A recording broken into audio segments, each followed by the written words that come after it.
Are we going to have redeemed bodies in the near future? How far does this go? This is the third part of this series where I'm going to end it. And I'm going to show you a mystery, and now you're going to have to pray about this. But you needed to see the first two parts of redemption of the body first, as a build-up to what's going on here. Now this one's going to throw you for a loop. You're going to have to really think, because all four of the Gospels seem to say different things about what happened after he was resurrected. But when you put it all together, due to the way it's written by different authors, then it starts to make sense that something's going on here that we haven't been told. And the churches have their own version, and it's always wrong. At least in most cases. I'm going to say always wrong. There's a victory going on, and there's a point being made that I showed about 144,000 virgins, and, well, men and women, one group of each. The first ones to make it past the finish line in the last days. Romans 8, I've been going over this. The Apostle Paul's very clear. The quickening of the mortal body. That's the resurrection. No, it's not. That's not putting on the incorruptible. That's those being restored to what Adam and Eve had before the fall. So they were told to conquer the earth in their good bodies. They were in tune with their soul and spirit and all. They was a well-functioning unit. And you can bet Adam was probably a hunk, and Eve was like, the Father doesn't do a half-assed job when he creates people. Just go and look at the flowers outside, right? Don't tell me he does a half-assed job. Sorry for my language, I'm just, hey, why not? What's going to happen to the overcomers? They're going to be restored back to Adam and Eve's original state before resurrection, so that we pick up where they left off before they fell and subdue the earth. He waited to the end of the world to finish it up through all these virgins in Revelation 14. But what does this have to do with the King of Kings here? What happened? I showed you in Romans 8. Paul says he came in the likeness of sinful flesh to condemn sin in the flesh. He came, in a sense, playing the role from birth to crucifixion as the fallen Adam. That's the body he came in. Hence, he didn't sin, he didn't screw up, he got it done, he overcame all. Even the temptations of the devil, he overcame all of that. They ate from the tree of good and evil. He was nailed to that same tree to overcome it. That's us. See, he was being crucified, the disciples, they all scattered, and he went up that hill alone. That's you and I. That's you and me. How many of you have been commenting to me that you feel alone in your walk? That's the whole point. That's the whole point. You're telling yourself, my life sucks, everything's went wrong, I must not have faith. How did I screw up? You don't have a lack of faith. Your life is screwed up because you have faith and don't realize it yet. He don't put you through the works of the cross because you're failing, but because you are succeeding. The carnal ego in you is dying. That way by the time he's done, there's nothing left of you. Revelation 12:11, they gave up, or they loved not their fallen lives to the death. You gave it up. You went through the cross. And now you're going to experience what happened at resurrection once he's done with you. To overcome everything. So you don't have a lack of faith. You're on the right path. Everyone else around you is wrong. Their lives seem to have it all together. Why? Because they're not going through the works of the cross. It's your faith that's causing all hell in your life. It's not the other way around. He's putting you through it. And then at some point you're going to start catching on. He's afforded you the grace of the cross. Because that's what kills the old you, so that only he's left in you. Therefore, you gave up your life. Therefore, now you're living. But what happens here? With the King of Kings, from birth to crucifixion, as Paul said, as sinful flesh. He took on the old Adam. He became a curse for us from birth, actually. So he's killed. They crucify him. That's us too. Laid him in the tomb. Laid him in the tomb. Then he's resurrected. Now some things start to happen. Now you start to wonder, is he just playing games with us? What does all this mean? What was his point? You got to see it real deep and in the eyes of the rest of Scripture. Paul saw it. He says these people of the manifestation of the sons of Yah, Romans 8, are going to be transformed in the here, nasty, now and now. Revelation shows it causes the great tribulation. Before he comes back, these people are changed. They're virgins, the first ones to make it back to the original Adam and Eve. The Father's not going to have Adams and Eves subduing this earth while I'm an old man. Yeah. Oh, my hernia. But come on, devil. Come on, devil. I'm going to get you. Oh, my kidneys are bothering me today, though. But I'm going to get you, Satan. Come on, come on. No. No, no. We're going to be healthy, wealthy, good-looking, vibrant soldiers. Not ugly like this right here. We're going to be redeemed people. You say, oh no, Kenneth, where are you coming up with that? Watch. So he's laid in the tomb. He comes out. The Marys show up. And there's one surprising little statement. And we could take it one way, and it's okay, but there's more to it where he says, why do you seek the living among the dead? Why was that said? Okay, we get the generic interpretation of it, but do you see the deep part of what's being said here? He just lived 30 whatever years as the dead. He lived it as sinful flesh, as the body that we have. We get old, wrinkled, gray hair, we're dying. He lived out that body for us as sinful flesh. But then he died, now he's living. He's not the same guy he was a few days ago, Marys. Why do you search for that guy you used to know a few days ago among the dead? He's not the same guy anymore. Now he lived the first Adam, the fallen Adam. Now he's the second Adam. He's resurrected. He's not here. He's no longer that guy you used to know. Neither does he look the same either.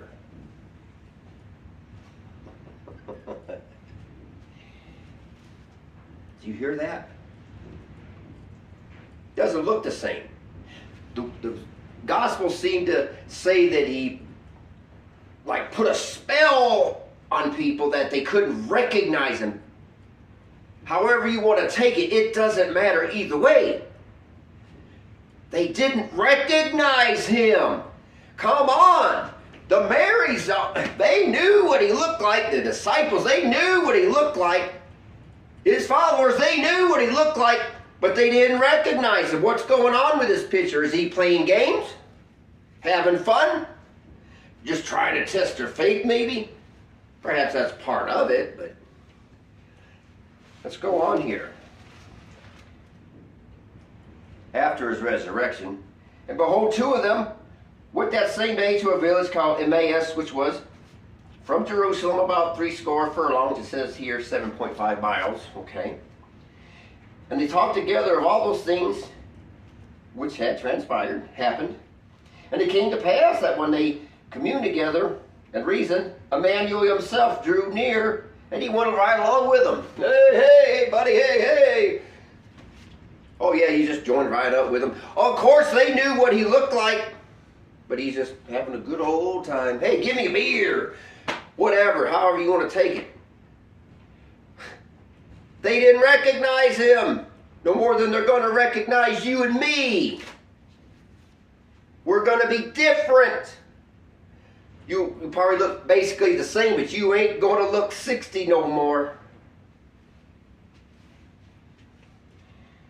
And he said unto them, or excuse me, 16, but their eyes were holden that they should not know him. Did he put a magic spell? Is he a witch? Big cauldron, I need some salt, need some pepper, I need some of those flowers, and I need a dead man's toe. Mix in a rat tail over here, and he mixes up this big potion and made them drink of it. Now they don't know who he is. Is that what took place? In the name of common sense, they knew, like the Marys, what he looked like. The Marys thought he was the gardener. They didn't recognize him either till he spoke to Mary Magdalene. But when he spoke, they knew how he spoke and the way he spoke. Then she knew. He didn't exactly look the same, however you want to take it. There's a point to this. We're not going to be the same once we cross the line. It's all about that word virgin. Of course, a virgin Mary birthed a virgin king who died to bring forth in the last days a whole bunch more virgins. A lot of virgins going around. And he said unto them, what manner of communications are these that you have one to another as you walk? And you're sad. They didn't recognize him yet.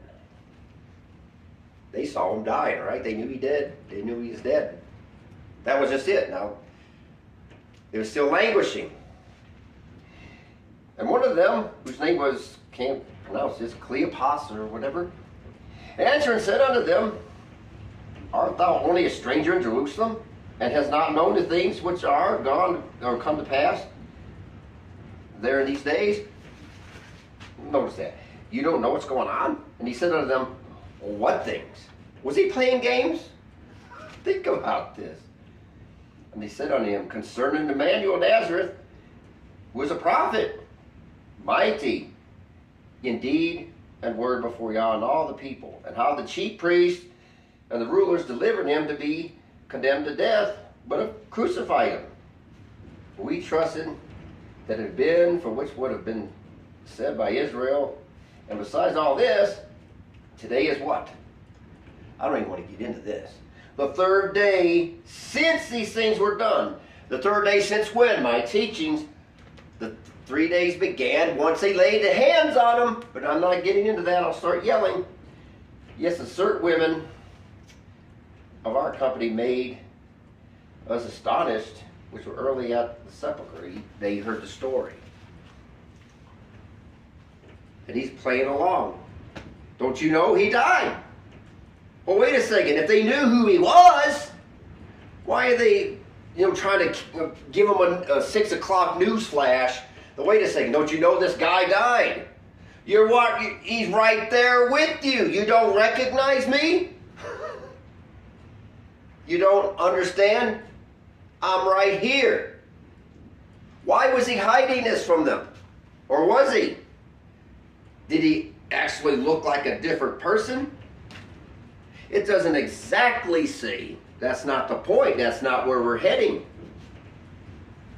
He was different, at least in their eyes. Either way you take it, that applies to us.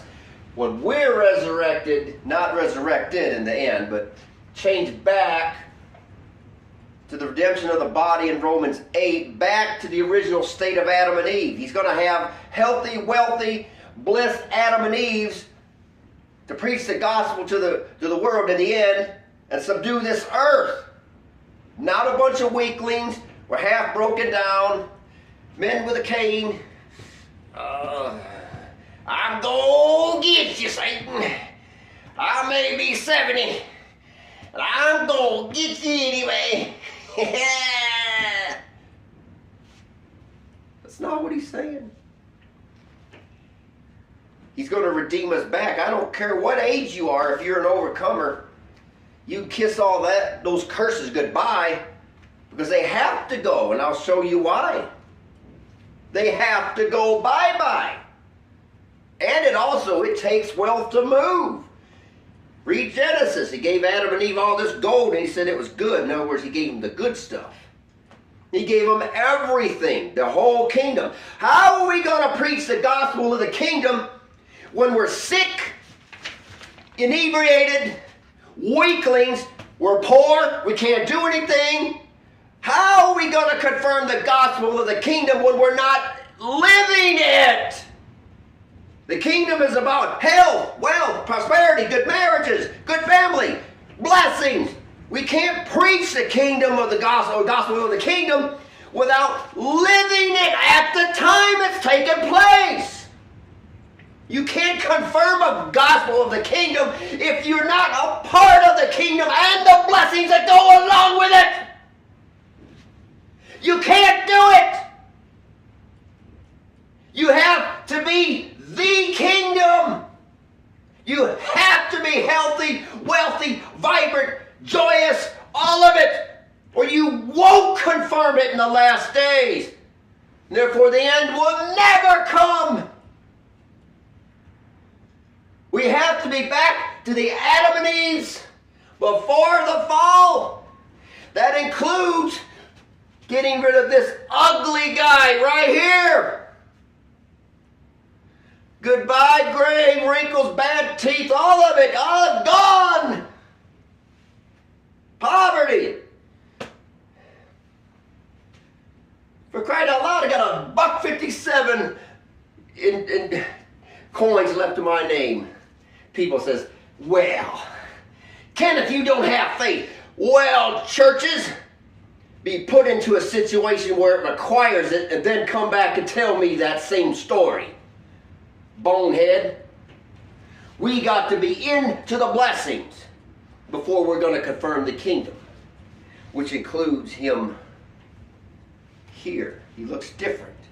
It's painting a story, an upgrade. He's no longer in the old Adam before crucifixion. He's showing us parts where he's in a new Adam now. Before he ascended, which is like a resurrection, right? He's still on earth, which we're still on earth as him as he exits the tomb. That's the point. The disciples didn't recognize him either.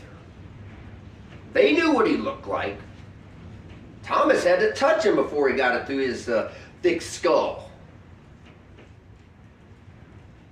You see what he's trying to show us? I'm the redeemed Adam now. And what did he do immediately after it? I forget where it says it, but he says, Acts somewhere, that he went about 40 days preaching the things of the kingdom after his resurrection. What happens to us once we've crossed over? Gospel of the kingdom. But guess what? We can't do it till when? His resurrection. We can't do it till our making it back, the restoration of all things, redemption of the body, Romans chapter 3, manifestation of the sons of God, Revelation chapter 7, Revelation chapter 14, we overcame. So when he was doing this 40-year deal, that's basically his State of the Union address, or I should say State of the Kingdom address, paralleling what we're going to do after we cross the finish line and are redeemed back to Adam and Eve before the fall. And now we're going to have the State of the Kingdom address as a witness to all nations, and then the end shall come. That's the job we're called to do. Adam and Eve subdue the earth. You fell. 6,000 years later, it's finished up with us very shortly. Long story short, that's why he looked different, you see. Same guy, same words. Mary Magdalene, after he spoke, oh, it's you, of course. But she didn't recognize him until he spoke. That's what I read anyway. That's how I take it. You take it the way you want to. Now you got to look into it. The disciples didn't recognize it either. but they caught on. What is being illustrated here, people? Are they going to recognize you? All those who knew you and know you or whatever, are they going to really recognize you? You're not going to have those wrinkles anymore, that gray hair, or that cane, or that poverty, or that failure. You're not going to be sobbing anymore like these two men here. Not making fun of them, but, you know. No more pity parties. We're men and women in control and in power. We're back to what we should have been. Now Adam and Eve has returned, but a whole bunch of us now it's kick time. Now the world's headed. So here's the thing, people. His resurrection is our example. That's our victory. That's where we're heading right now. That's why we're going through the training, purging us of the old garbage through our trials and sufferings, our crosses, while the churches sit there, like I said in my video, Christian squatters that won't move an inch, telling us we're the ones at fault because their lives seem so great and ours looks crappy. It's the other way around. We're the blessed ones even though we don't feel like it when we're going through it, because we go out kicking and screaming as our carnality is being killed out of us. But the more of it that dies, the more we welcome the cross then. Now we don't fight against it so much, because enough of us have been transformed that we say, well, if you went this far, we might as well just finish up.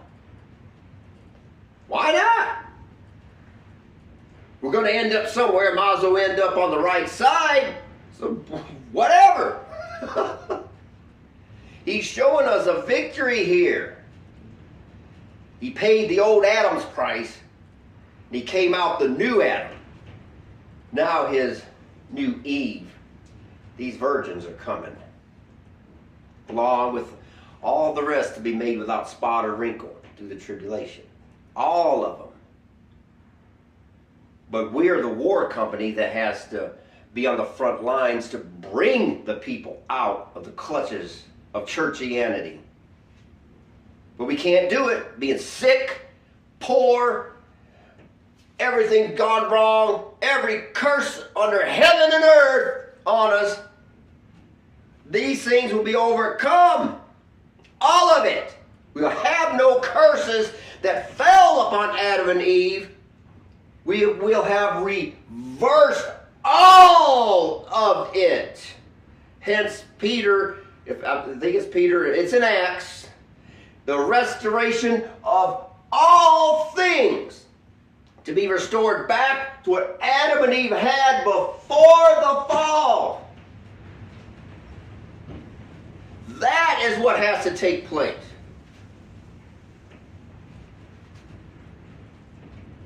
Now, please forgive, they're outside. I'm just south of Bethlehem, New Mexico, and this is a dust storm out there. You can probably hear it. So I apologize. It's crazy. This storm is really crazy today. So what I'm telling you is we have to be restored, which means, are you going to look the same? No, you're not. He's not going to do a half job. I won't say it this time. He's going all the way. You think he put us through this training just for you to remain status quo as is? He didn't bring you to all this just to stay as you are, but to bring you in to his blessings. That includes what we look like, finances, all of it. To overcome all of it. So what's going on? The tree of good and evil. We've been in a courtroom. Satan is the accuser of the brethren up there in heaven. He's still running his big mouth, accusing us because he still has ground in us. But we're being purged more and more, and he's losing more and more. Our defense attorney, the King of Kings, They're both battling at it, and the father's sitting up there watching the whole thing. All right, yes. Your next witness. I'm Satan. Here's that guy, Michael. I caught him. He's got a selfish attitude. Well, and now we got to go to the defense attorney and get him to defend us. Now he's got to move through works of the cross, get rid of selfishness, get it out of us. And now all of a sudden the prosecuting attorney, oh my gosh, I got to come up with a new charge. I got to find somewhere in the law that you're not, Mr. Walker, I got to find something else to accuse you of. And you, Sarah, Jane, Greg, Jeffrey, I got to get you all. I'm bringing you down. But eventually, there's nothing left. The final, last overcomer at some point that crosses that line, when the full 288,000, however that works, crosses that line, now the accuser of the brethren doesn't have a single charge anywhere left to bring before the Father's throne. Now, he's got nothing left. There is no more charges because we overcame it all through the blood of the Lamb, the word of our testimony. We love not our carnal fallen lives into the death. There's nothing left to accuse. So therefore the Father in heaven, there's no more trial anymore. You've got no more charges, Satan. The tree of good and evil has been purged from these people. Now the Father in heaven has no choice. He has to call the bailiff. Michael, the archangel. Bailiff. Michael's the bailiff. There's nothing left. Get this prosecutor out of my courtroom. Now there's war in heaven. Michael and his angels throw out Satan and his. There's no more ground for the devil to stay up there accusing us anymore. He's cast out. The churches are telling you he's already been.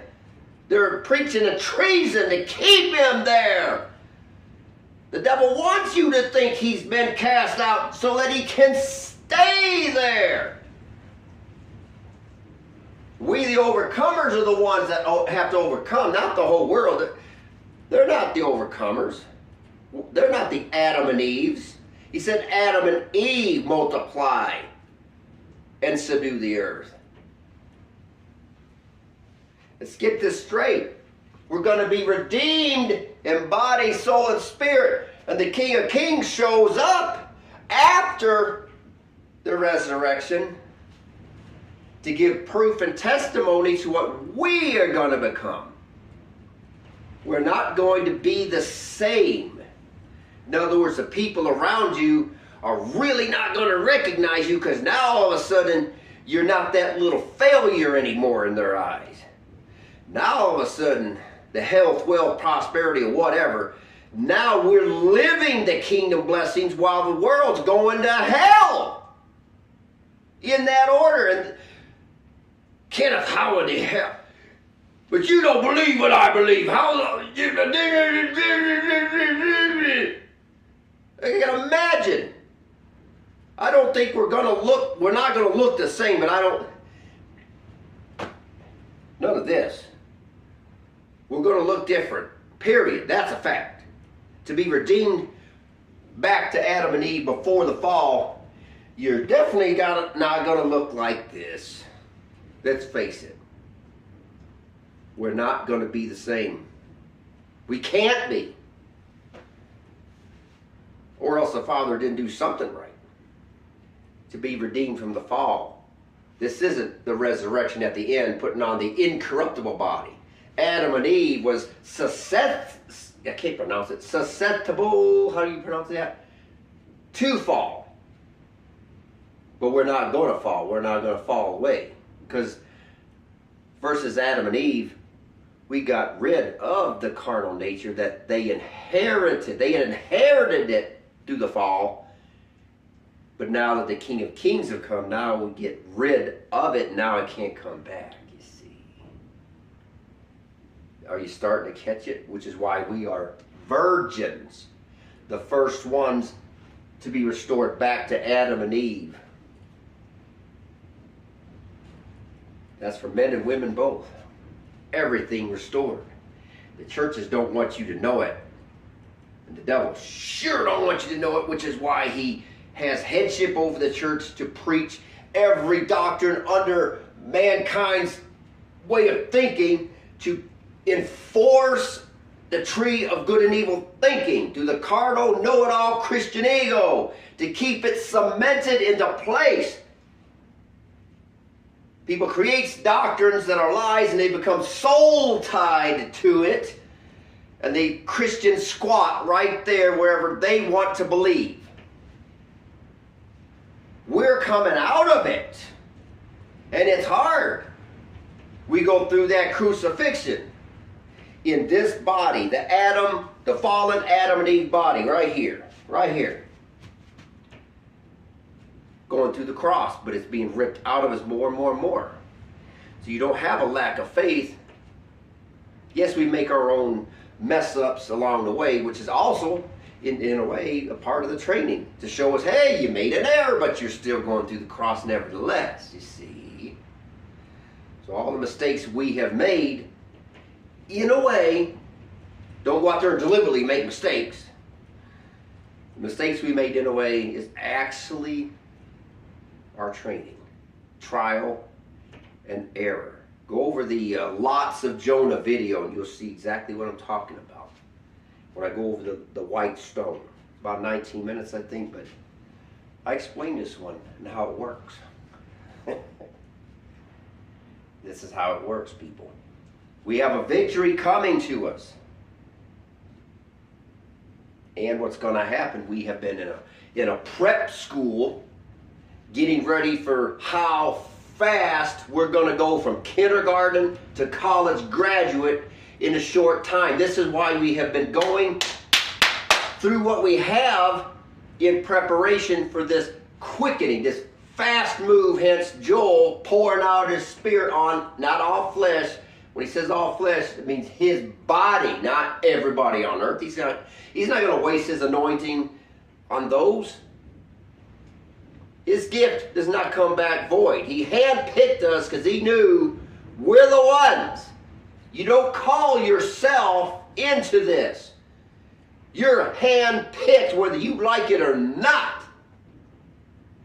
Because he already knew which ones, which Adam and Eve's, he pre-selected to go forth on this journey. So we're going to be on the Star Trek Enterprise.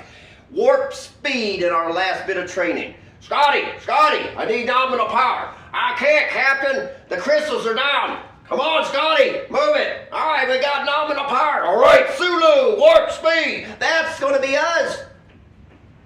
We're going to move at a quickened speed. We've been prepped for when he whoosh. I'm telling you. He has to. That's why we have to be sealed before all hell breaks loose. Watch my video on that. So that we don't get wiped out before our training's finished. I don't know why he requires it, but he just does. I'm not going to question it. Why bother? People, we're like Neo in the Matrix. Where he starts waking up and he stops that bullet. That's us. We're Neo. We're shutting down the Matrix, the tree of good and evil. And we finally get it like Neo finally, and he finally gets it. That's us quickening. Now all of a sudden the agents are on the run. I mean, what we're going through now is like Matrix Part 2, I guess. Yeah. Where Neo's fighting like 100 Agent Smiths. And he just stands up when he dogpile them and he goes, and he throws them all. That's us. Our Agent Smith is Pastor so-and-so, U.S. government, this law, that, penal code, go to prison. You can't speak that. You showed up on January 6th, 20 years. Oh, but that guy over here murdered. Let him out tomorrow. Agent Smiths everywhere. Your friends, your family, everyone coming into contact with you that contradicts you, fights you every which way. There's your Agent Smiths. We're Neos. We're defeating them. And Satan is not going to just sit back and let this thing happen.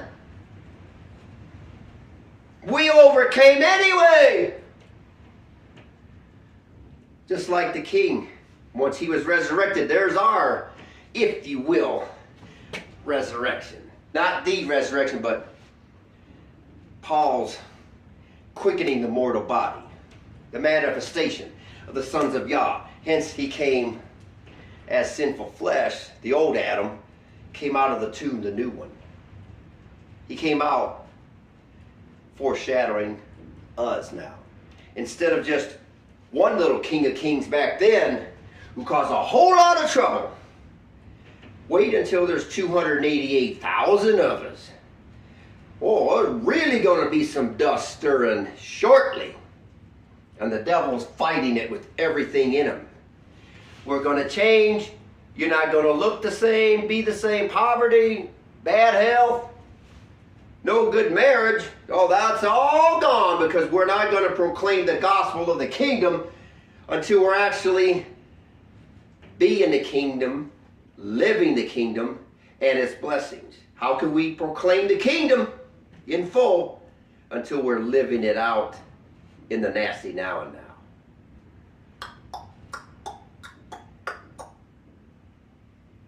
You will be changed. All of us. All of us. That's coming soon to a planet Earth near you.